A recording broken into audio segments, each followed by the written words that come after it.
Battle lines have now been drawn, and the gap between cabinet and legislature appears to have also widened.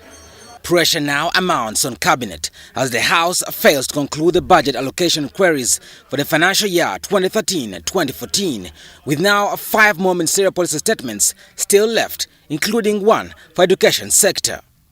As expected, government insisted on the floor that the teachers' 20% increment was not a part of the 1.4 trillion shillings allocated to Education Ministry, but no one in the House could take it anymore. I wish to request that you give us some little time to review. The people who are teaching the nation are being forgotten, and the budget committee has assured this institution that they have identified money. And here the minister comes, suggesting that even when the teachers look together with them in the government eyes, that there was no money. I would like to request you, Madam Speaker, to request the executive branch to reassure this country that teachers will not be intimidated and harassed unduly. Can the budget committee convene and look at the areas which you have talked about? Look at the areas which have identified. He has some proposals, and he has also got some proposals.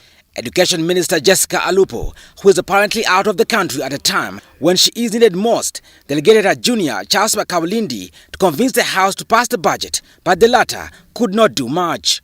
His explanation that cabinet and the teachers' leaders are engaging in talks instead worsened the debate as members asked him to sit down, saying he had nothing new to say.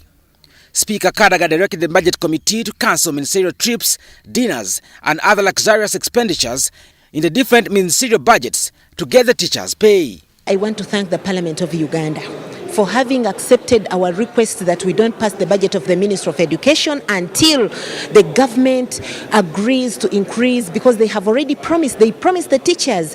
One of my worries is that we are taking the teachers for granted. Whether they say they have no sources of money, or they have sources of money, or they are going to look around, my major interest now is seeing teachers not teaching on Monday until we achieve what we have got from the House. The budget committee should meet. Minister of Finance, you should come up with the budget committee. And I'm warning you to your promise during the budget speech that you are not cut expenditures on workshops, seminars, etc. And if that is the money is available, let's give it to the teachers. So let us not next week.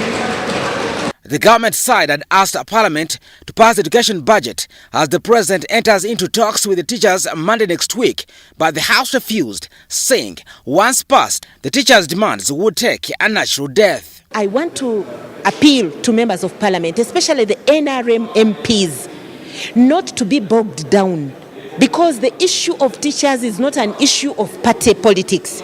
It is an issue of the quality of the education of this country. It's not a matter of saying we have the money or not. They are saying you go back and see how to look for the money. In principle, the government may not be having money, but we can sit down and see how to touch here and there. The Budget Committee now has a task of making sure that it identifies the 140 billion shillings required for the 20% salary increment for the teachers' pay, but this money must be sustainable even in the next financial year. Well, Parliament may have played its part in trying to fight for the teachers' cause, but the issue is this might not stop the teachers' strike come Monday.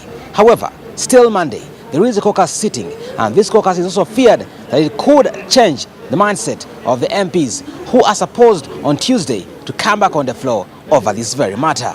We wait to see what will come out of it. Mkitali Moses, the Best Television, Ugandan Parliament.